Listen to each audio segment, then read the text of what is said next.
எல்லாம் சரியாயிடுமா? தலை ரொம்ப வலிக்குதுப்பா. கொஞ்சம் பொறுத்துக்கடா டாக்டர்,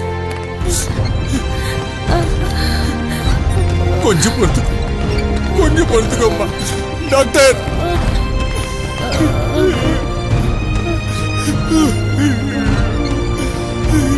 கவிதா,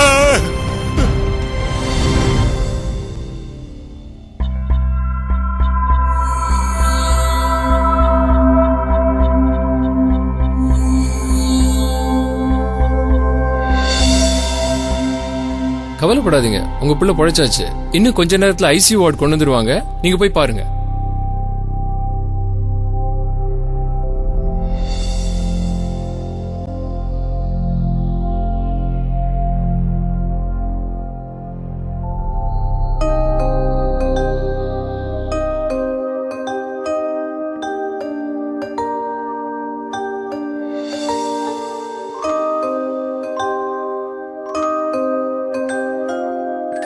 சந்தோஷ், உன் உயிரை காப்பாத்தின கடவுளே இவருதான். நம்ம எல்லாரும் இவருக்கு நன்றி கடன் பட்டிருக்கோம்பா. நீங்க எல்லாம் நன்றி சொல்ல வேண்டியது எனக்கு இல்ல. நாங்க எவ்வளவு முயற்சி பண்ணியும் உங்க பொண்ணுக்கு தலையில பலமா அடிபட்டு இருக்கிறதுனால மூளையில ரத்தம் உறைஞ்சு மூளைசாவு ஏற்பட்டிருக்கு. அதாவது கிட்டத்தட்ட அவங்க இறந்துட்டாங்க. கவிதா, கவிதா.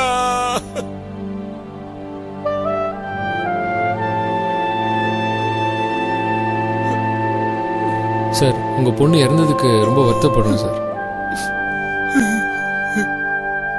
ஆனா நீங்க மனசு வச்சா உங்க பொண்ணோட உடல் உறுப்புகளை தானம் பண்ணி ஒரு 9 பேர் உயிரை காப்பாத்தலாம் சார். டாக்டர், என் பொண்ணு எவ்வளவு அழகா பாடுவா தெரியுமா? அவ வாய் திறந்து ஒரு வார்த்தை அப்பான்னு உங்களால கூப்பிட வைக்க முடியுமா? அது விடுங்க, ஸ்கூல் ஓட்ட பந்தயத்துல பிரைஸ் வாங்கியிருக்கா டாக்டர். அவளை இப்ப எழுப்பி ஒரு அடி நடக்க வைக்க முடியுமா? சும்மா பேசாதீங்க டாக்டர், போங்க.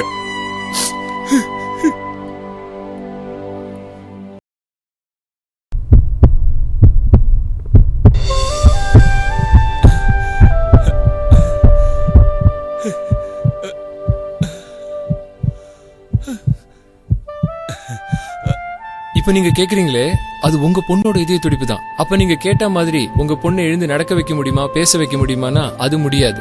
இந்த இதய துடிப்பை பல வருஷம் துடிக்க வைக்கணும்னா அது நீங்க நினைச்சாதான் முடியும்.